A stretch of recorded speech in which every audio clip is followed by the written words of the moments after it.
From the unforgiving plains of Africa to the depths of the Amazon rainforest, nature has shown us the extraordinary lengths life will go to for survival. But what happens when the line between devotion and delusion blurs? Dive into the chilling realms of history as we explore some of the most terrifying cults ever known. Groups driven by blind faith, fear, and the promise of a world beyond our own. Our journey begins in the late 20th century with a seemingly unassuming group known as Heaven's Gate.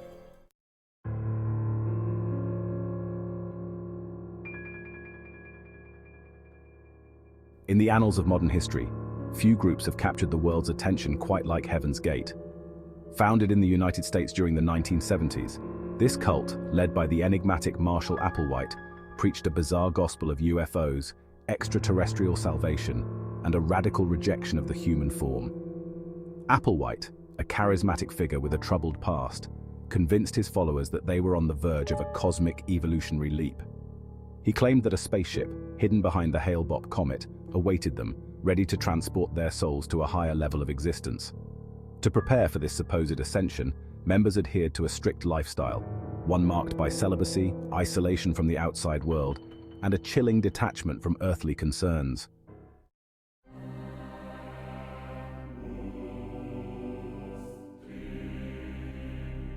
The belief system of Heaven's Gate was a strange brew of New Age mysticism, Christian eschatology, and science fiction. Applewhite, who adopted the moniker Doe, taught that the human body was merely a vessel, a temporary vehicle for the soul's journey. He claimed that he and his followers were not human in the traditional sense, but rather evolutionary level above human, destined to shed their physical forms and ascend to a celestial realm known as the evolutionary level above human. This bizarre ideology, spread through clandestine meetings and cryptic online messages, attracted a diverse following. Individuals from all walks of life, united by a shared yearning for meaning and transcendence. Many were drawn to the group's promise of escape from a world they perceived as corrupt and beyond repair.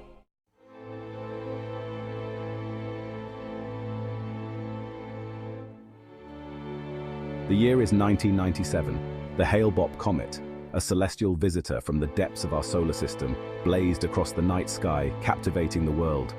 But for the members of Heaven's Gate, this was no mere astronomical event. It was a sign, a beacon heralding their imminent departure from this earthly realm. Hidden from the world in a luxurious mansion in Rancho Santa Fe, California, the followers of Marshall Applewhite prepared for their final act.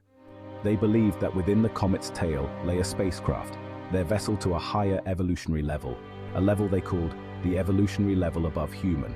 Driven by a potent mix of science fiction, Christian millenarianism, and ufology, their belief system promised escape from the coming apocalypse, a digital apocalypse, and a transformation into immortal beings. Their devotion to Applewhite, the enigmatic leader who called himself Doe, was absolute. In a meticulously orchestrated event, the members ingested a lethal cocktail of phenobarbital laced with applesauce, believing that their souls would be freed from their physical bodies, ready to be whisked away by the alien spacecraft. The scene that greeted authorities was chilling. 39 bodies, laid out in matching outfits, their faces obscured by purple shrouds. The tragedy of Heaven's Gate serves as a stark reminder of the powerful allure of belief and the devastating consequences when it becomes untethered from reality.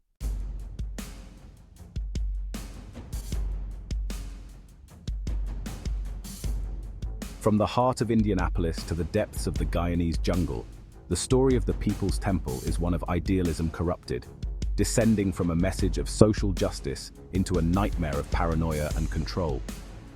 At its helm stood Jim Jones, a charismatic preacher who, at least initially, seemed to offer a haven for the marginalized and dispossessed.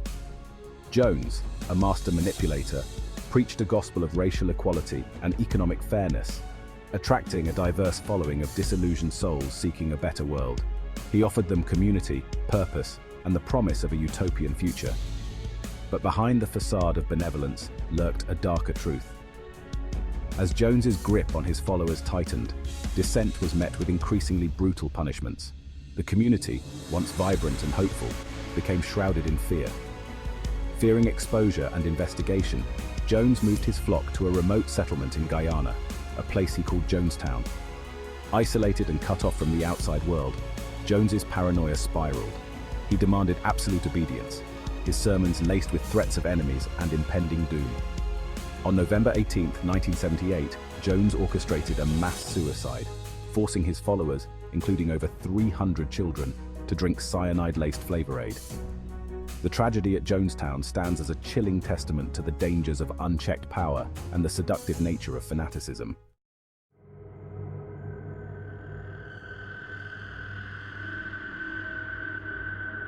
In the heart of one of the world's most technologically advanced and orderly societies, a storm of madness was brewing. This was Aum Shinrikyo, a Japanese doomsday cult that combined elements of Buddhism, Hinduism, and apocalyptic prophecies, promising its followers spiritual enlightenment while plotting acts of unspeakable terror. At the helm of this dangerous organization stood Shoko Asahara, a charismatic yet enigmatic figure who declared himself to be both Christ and the first enlightened one since Buddha. He preached a bizarre and apocalyptic doctrine, claiming that the world was nearing a final conflict that only his followers could survive. Driven by Asahara's twisted pronouncements and fueled by a toxic cocktail of religious fervor and paranoia, Aum Shinrikyo amassed an arsenal of chemical weapons, their goal to purify the world through acts of mass murder.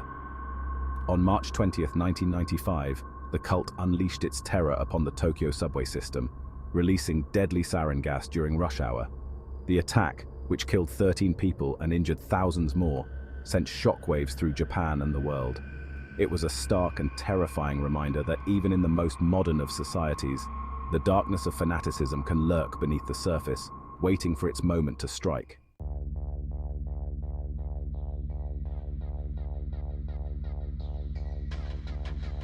From the outside, the Branch Davidians seemed like any other religious group. Based at a sprawling compound outside Waco, Texas, they followed the teachings of a charismatic leader, David Koresh.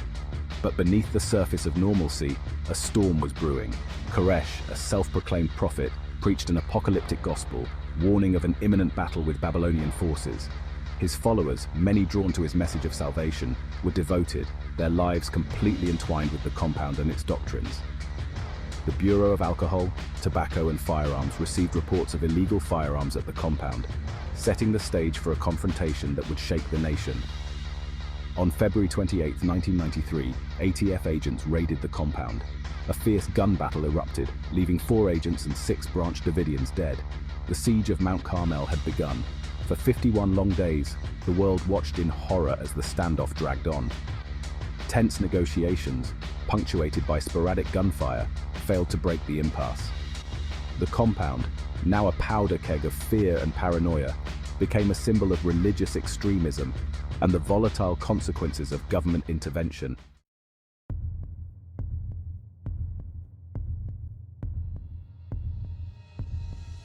In the heart of the Californian counterculture movement, a different kind of darkness was taking root.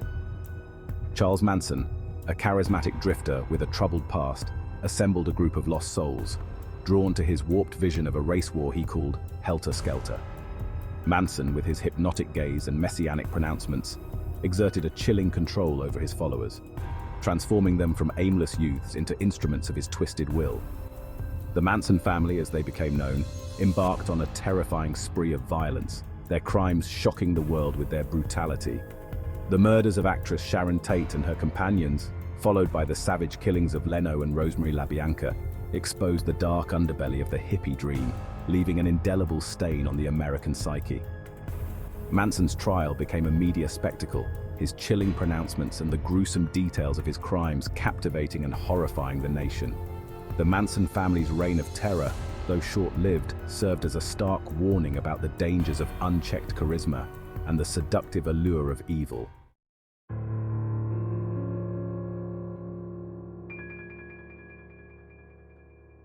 Shrouded in secrecy and steeped in a bizarre mix of New Age mysticism and medieval Templar lore, the Order of the Solar Temple emerged from the shadows, leaving a trail of death and destruction in its wake. Founded by Joseph DiMambro, a charismatic but deeply disturbed individual, the group attracted followers seeking spiritual enlightenment and a connection to ancient mysteries. But DiMambro's teachings took a sinister turn, preaching a doctrine of apocalyptic doom and the necessity of ritual sacrifice to purify the world. The group's clandestine activities, shrouded in secrecy and fueled by paranoia, culminated in a series of horrific events. From the quiet Swiss village of Cheery to the Canadian wilderness, the Order's followers met their end in a series of orchestrated suicides and murders. The victims, often drugged or coerced, believed they were embarking on a journey to a higher realm, their deaths a necessary sacrifice for the salvation of humanity. The Solar Temple's gruesome legacy serves as a chilling reminder of the seductive power of cults and the devastating consequences of blind faith.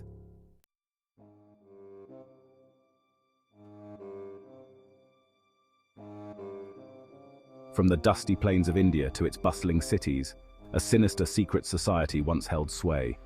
The Thuggee, a cult shrouded in mystery and dread, spread terror for centuries. Their weapon of choice? A simple cloth, the rumal, used to strangle their victims in a ritualistic manner. These weren't mere acts of violence, but offerings to Kali, the Hindu goddess of death.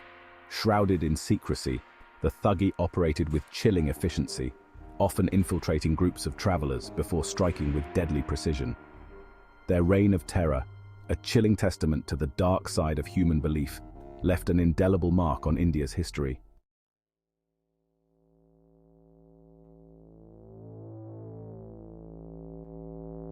Deep in the Russian wilderness, a tale unfolds as chilling as the Siberian winter. A group known as the True Russian Orthodox Church, led by the self-proclaimed prophet Pyotr Kuznetsov, believed the end of days was imminent. Driven by their convictions, they sought refuge in a self-dug underground bunker, cut off from the outside world. Their goal to survive the apocalypse they were certain was coming. But isolation and fear can breed desperation.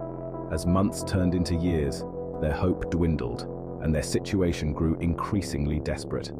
The story of the Russian doomsday cult serves as a stark reminder of the powerful grip of belief, even in the face of overwhelming odds.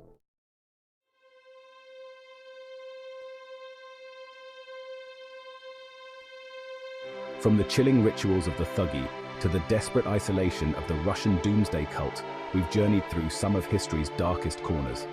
The human psyche, it seems, is as much a breeding ground for devotion as it is for despair. Don't forget to like and share this video if you enjoy unraveling the mysteries of the human psyche intertwined with enigmatic cultic practices. #terrifying cults, #Heaven's Gate, #mystery history, #crime documentary, #cult stories.